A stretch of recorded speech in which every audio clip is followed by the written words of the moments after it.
Era el rostro de la velocidad en la gran pantalla, pero la verdadera conmoción llegó cuando las cámaras dejaron de rodar. Cuando Paul Walker murió en 2013, fans de todo el mundo lloraron la pérdida de un icono del cine, pero entre bambalinas, su familia y amigos cercanos tuvieron que lidiar con algo aún más personal: su garaje privado. Escondida de los focos, había una colección de más de 30 coches ultra raros, muchos de ellos nunca vistos por el público, y algunos ni siquiera permitidos legalmente en Estados Unidos. Pero eso era solo el principio. Lo que encontraron en el interior de estos vehículos, desde notas manuscritas hasta proyectos inacabados y planes benéficos secretos, contaba una historia más profunda. La propiedad estaba vinculada a una empresa fantasma. Las valoraciones desencadenaron batallas legales, y escondidos en las guanteras había mensajes que nadie esperaba. Lo que descubrieron no era solo una colección, era un legado. Esta es la impactante verdad sobre lo que encontraron en el garaje de Paul Walker tras su muerte, y por qué dejó atónitos incluso a sus amigos más cercanos. Para el mundo, Paul Walker era Brian O'Connor, el intrépido y veloz policía encubierto de la franquicia Fast and the Furious. Era carismático, tranquilo y siempre estuvo vinculado a la cultura de las carreras callejeras. Pero detrás de la fama de Hollywood y la potencia en pantalla, había un hombre cuya pasión por los coches iba mucho más allá de los papeles que interpretaba. En la vida real, Paul Walker no actuaba. Vivía de verdad para los coches, no solo para conducirlos, sino para construirlos, coleccionarlos y entenderlos hasta el último tornillo y soldadura. Lo que muchos aficionados no sabían en vida era que Paul había ido acumulando, en silencio, una de las colecciones privadas de coches más asombrosas del mundo. Decía en voz alta. No publicaba vídeos ostentosos, ni recorría su garaje para las redes sociales, ni presumía de hallazgos raros. Su obsesión por los coches era personal, incluso sagrada. Su garaje no estaba diseñado para impresionar. Era un refugio privado, un taller de trabajo y un museo que rara vez compartía, ni siquiera con sus más allegados. Tras la trágica muerte de Paul en un accidente a alta velocidad en 2013, su familia, sus socios y los abogados de su sucesión se vieron obligados a hacer algo impensable: ordenar las posesiones que dejó atrás. Eso significaba abrir las puertas de su garaje privado, un espacio en el que pocos habían entrado. Lo que encontraron dentro era más que una colección. Era un reflejo del alma de Paul, lleno de sorpresas, contradicciones y profundidades ocultas. En su interior había más de 30 vehículos ultra raros, cada uno con su propia historia. Algunas se habían mantenido en secreto, almacenadas bajo lonas y registradas a través de empresas fantasma. Otros eran claramente proyectos en curso, desmontados y a medio terminar. Cuanto más profundizaban, más se daban cuenta de que no se trataba de un simple garaje. Era una cápsula del tiempo viviente, llena de notas manuscritas, oscuras importaciones JDM y coches destinados a subastas benéficas. Y lo más sorprendente, casi nada de aquello había sido visto nunca por el público, ni siquiera por los fans que creían conocer mejor a Paul Walker.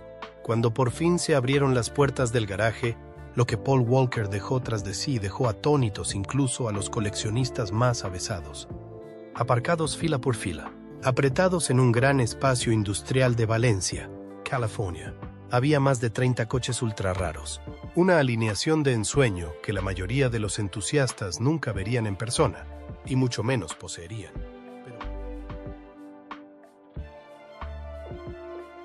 Paul los había adquirido discretamente durante años, a menudo pasando desapercibido, realizando compras privadas o negociando discretamente a través de contactos de confianza.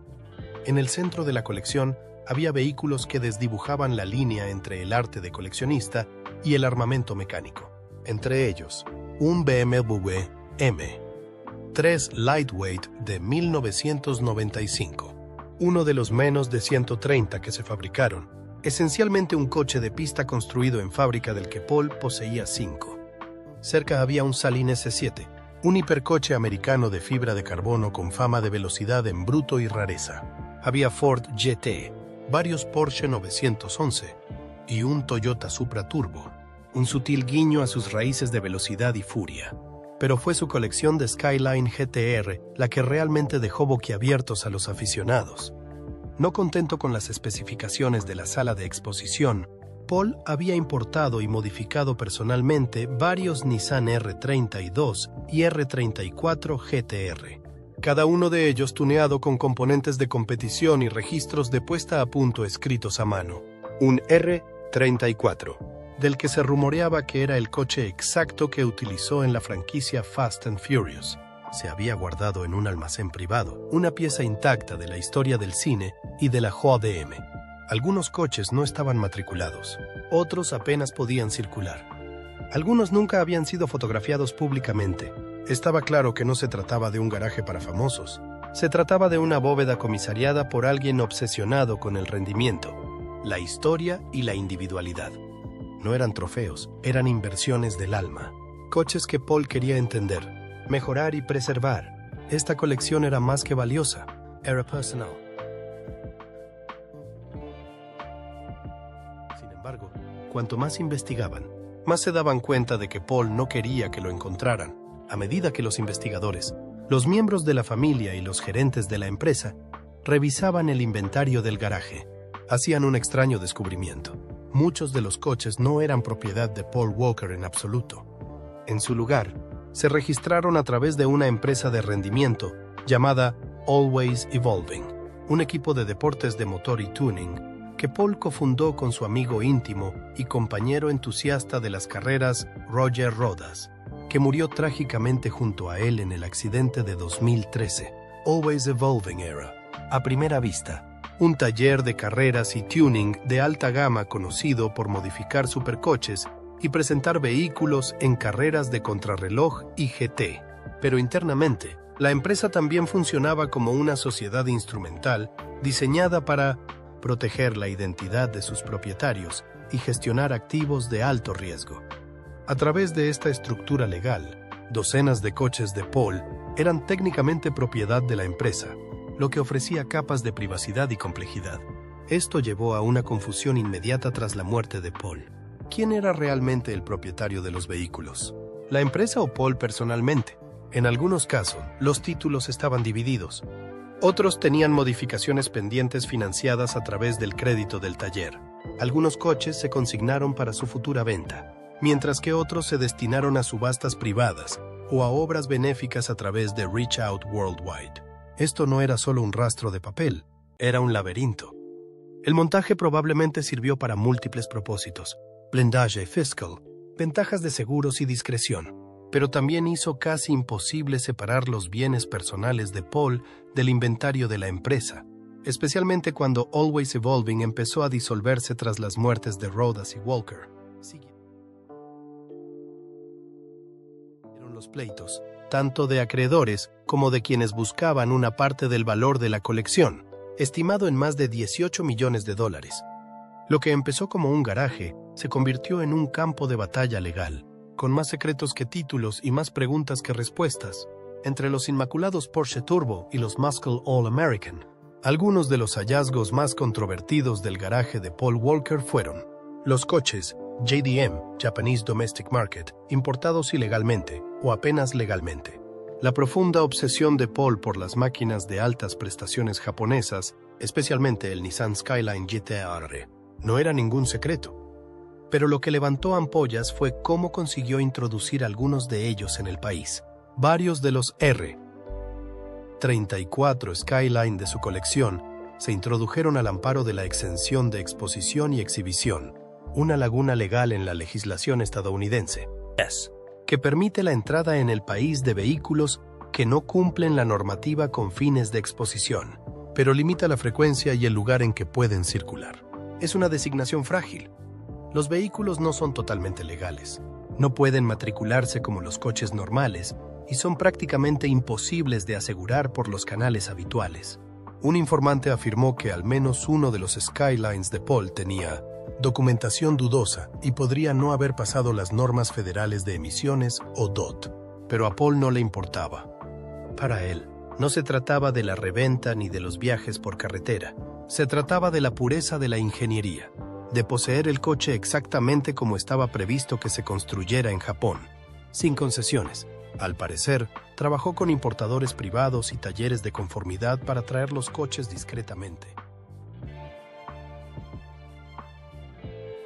menos en un caso, ayudó a financiar los trámites legales para la autorización de un R-34 en Estados Unidos, SEU, allanando el camino para otros entusiastas a seguir. Estos no eran solo coches para Paul, eran declaraciones, máquinas raras y prohibidas que representaban el pináculo de la ingeniería de los 90. Pero al coleccionarlas, también asumió un riesgo legal y financiero que la mayoría de los famosos nunca se plantearían. Algunos de los Skylines permanecieron sin registrar hasta su muerte. Otros estaban a medio cumplir, con modificaciones a medio terminar para cumplir las normas del DOT. Fue otro vistazo a la mentalidad de Paul. Apasionado, obsesivo y dispuesto a saltarse las normas por las razones adecuadas. A medida que los coches eran inspeccionados y catalogados para su valoración y posible venta, el garaje de Paul Walker seguía revelando algo más que máquinas raras. Revelaba recuerdos, intenciones y una voz que se negaba a ser silenciada. En el interior de guanteras, consolas centrales y compartimentos ocultos había notas manuscritas, trozos de papel, blocs de notas, incluso recibos rotos con datos garabateados de puesta a punto, números de piezas y observaciones detalladas sobre el manejo y el rendimiento de cada coche. Pero la sorpresa no vino de los detalles técnicos, sino por el peso emocional. Una nota, encontrada en el interior de un Nissan Skyline R34, describía cómo le hacía sentir el coche a Paul cuando lo conducía de noche. Se siente como volar, suave, furioso, vivo. Otro, atascado en el reposabrazos central de un BMW M3 ligero. Lea simplemente. Podría ser el más limpio que queda. Nunca le des la vuelta. Para él no eran solo coches. Eran compañeros, experiencias y piezas de un rompecabezas profundamente personal. Algunas guanteras incluso contenían notas de pista y registros de reglaje de la suspensión, detallando los ángulos de alineación, la respuesta de los neumáticos e incluso los puntos de cambio de RPM preferidos. Pero quizá la nota más emotiva fue la que supuestamente se encontró en el interior de un GTR, garabateada con tinta azul en una nota adhesiva. Este es para Meadow. Ella lo conducirá algún día. Un mensaje tranquilo y esperanzador para su hija. No se trataba de atrezzo ni de recuerdos preparados. Eran los restos en bruto de un hombre que vivía y respiraba velocidad, no por la fama, sino por la conexión que sentía con la máquina. Estos mensajes lo dejaron dolorosamente claro. Paul Walker no solo poseía estos coches, los quería, y ellos le querían a él. No todos los coches del garaje de Paul Walker estaban listos para una sala de exposición. De hecho, varios se encontraron en piezas, parcialmente desmontados, a medio restaurar o desguazados. No eran inversiones, eran proyectos, construcciones en curso en las que Paul había estado trabajando activamente antes de su muerte. Junto a algunos de ellos aún había herramientas. Los mazos de cables estaban a medio hacer. Un muscle car clásico americano tenía cinta adhesiva con una lista de tareas pendientes dibujada a mano en el salpicadero. Para los de fuera, estos coches inacabados podían parecer un desorden, pero para aquellos que conocían a Paul, eran una prueba. La prueba de que era más que un coleccionista de celebridades.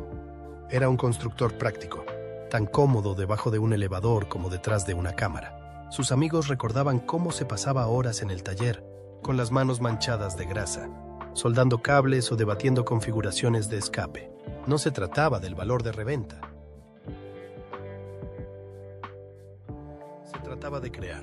Se creía que un proyecto, un Datsun 240Z destripado, sería su próximo coche personal. Otro era un muscle car americano de los años 60 que, al parecer, estaba restaurando para un amigo íntimo. No eran solo cáscaras mecánicas, eran capítulos que nunca llegó a terminar. Y quizás eso fue lo que hizo que caminar por el garaje fuera tan duro para los que quedaron atrás. Porque cada construcción incompleta representaba algo más que un coche inacabado. Representaba un futuro que nunca se construyó. En un mundo en el que tantos famosos ponen su nombre en proyectos que apenas tocan, Paul Walker era diferente. Vivía en el proceso, valoraba la construcción, y estos coches a medio terminar fueron su último mensaje al mundo. Nunca se trató de parecer guay, se trataba de hacer el trabajo. Entre los hipercoches y las leyendas del tuning había algo que nadie esperaba.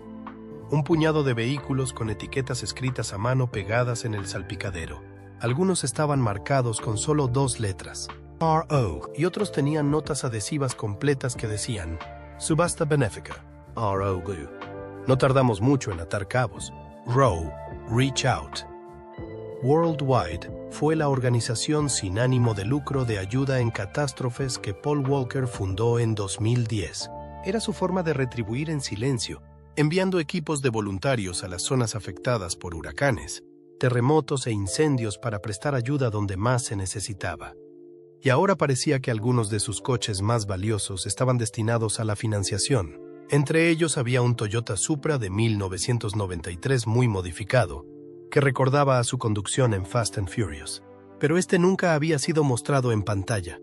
Otro era un Mustang Boss 302, etiquetado con una nota adhesiva amarilla e instrucciones para una futura gala benéfica que nunca tuvo lugar. No eran homenajes a posteriori, eran los propios planes de Paul, aún en marcha cuando se acabó el tiempo. Quedó claro que Paul veía su garaje no solo como una colección personal, sino como una reserva de valor, un lugar desde el que podía apoyar las causas en las que creía. No esperaba a que rodaran las cámaras o se escribieran los titulares.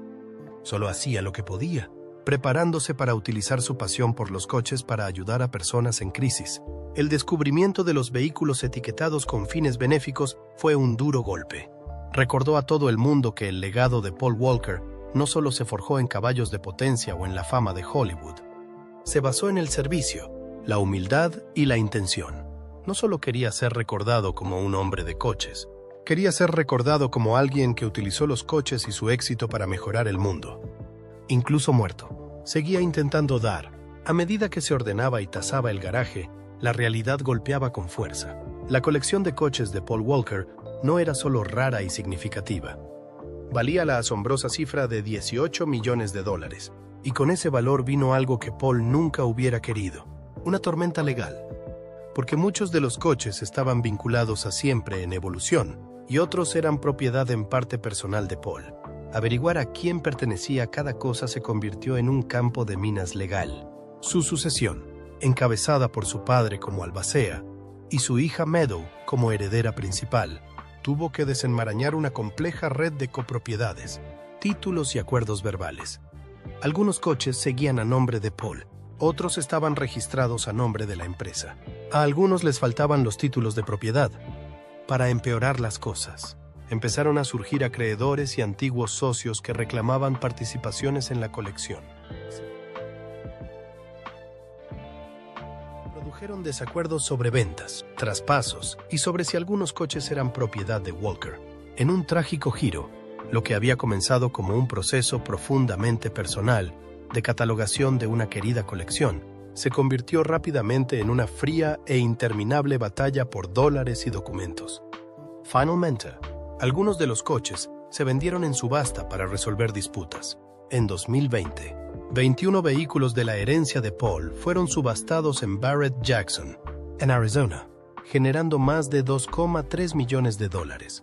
Pero no todos fueron vendidos, y algunos conocedores afirman que las piezas clave no se vendieron públicamente, se mantuvieron dentro de la familia o se negociaron en privado lejos de los focos.